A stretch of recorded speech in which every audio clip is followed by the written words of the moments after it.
According to Albert Einstein, compound interest is the eighth wonder of the world. He who understands it earns it. He who does not pays it.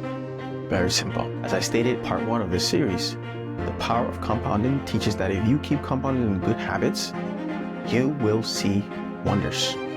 This is why I'm here, to teach you good habits that should help your financial situation. So welcome to part two of habits keeping you poor. In the first part, we discussed 3 habits keeping you poor.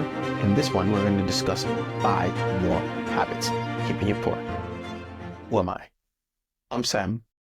I'm a former Big 4 accountant who worked for various organizations, including EY and PwC, who are 2 of the Big 4 accounting firms.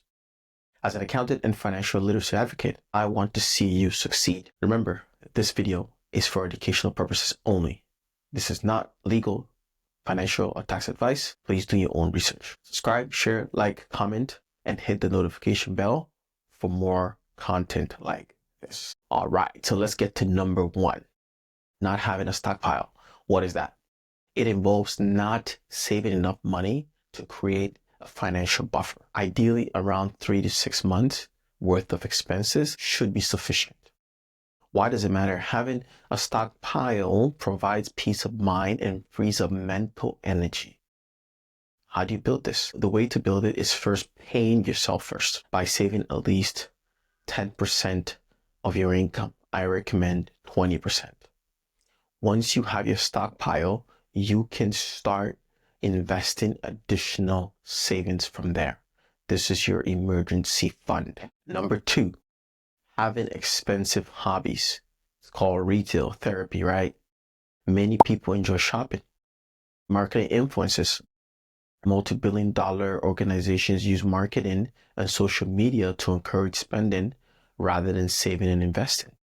I have a friend who was struggling financially, calls me that he's so tight, right? But next thing, the following week, I find out he's getting an iPhone watch, which has a subscription already on it, right? You gotta pay for a subscription for your watch. Now you gotta pay for a subscription for your phone. You gotta pay for a subscription for your iPad, right? But yeah, he's struggling.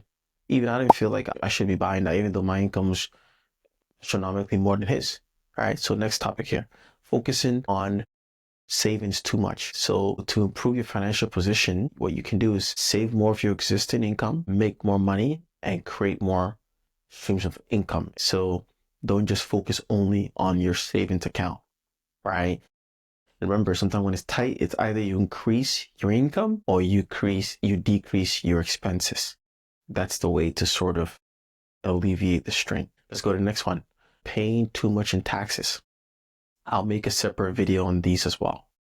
Legally reduce your tax bill, right? That's what the wealthy individuals do. Having a legal corporate structure that can give you some tax advantages, right? Sometimes the wealthy hire tax advisors like myself to help them minimize their tax bill. Understand the tax rules can help increase your wealth. So there's tax shelter investment accounts. People consider investing through accounts that shelter their dividends and profits from taxes. Some people operate under a business. If they're an entrepreneur, consider operating under a business instead of as an individual, because you may be able to get certain deductions. Reduce your tax bill by understanding the tax rules and use the money for things that align with your values. And then lastly, waiting too long to invest. Start investing after building a financial buffer. Once you have savings, start investing to make money work for you. Don't always keep working for money, but also make money work for you. Avoid keeping too much in the bank account. Inflation can erode the value of money in bank account, right? I have a friend whose grandma used to save her money in the freezer. Why? Because she says she doesn't trust the banks. Okay, well, she's losing money. There will always be reasons not to invest, such as not having enough time or money, or not knowing where to start. Earlier investing leads to financial freedom. The longer you delay, the harder you have to work to achieve the same level of financial freedom as someone who starts earlier. So find the right approach. Look for the right person or tools that resonate with your financial style. whether you're an employee, entrepreneur, or have a specific risk tolerance. All right. It's up to you. You have to be proactive. So I'm here to share the knowledge. You also have to continue to do your research so you can gain understanding. All right. Thank you for tuning in. Subscribe and see you on our next episode. Continue to do the best that you can. As John Wooden said, success is simply having the peace of mind you're giving your best. It's not about how much money you make. It's not about how much accolades you win. It's not about the wins and losses. Even though as a former athlete, I understand the importance of wins and losses, but success is not about that. It's not about how many accolades of words that you've won. It's simply having the peace of mind you've given your best.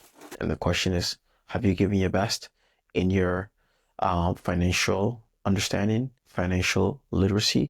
Have you given your best in your career? Have you given your best in every area of your life? Right? Once you say yes to all these areas, whether your spiritual walk, your physical, your mental, your financial, have you given your best in all these areas of your life? If the answer is yes, hey, you're a success. All right. So stay blessed. Have a wonderful week. And remember, God loves you and we love you too. Take care. Disclaimer. This video is for informational purposes only and does not constitute financial advice. Always do your own research before making investment decisions.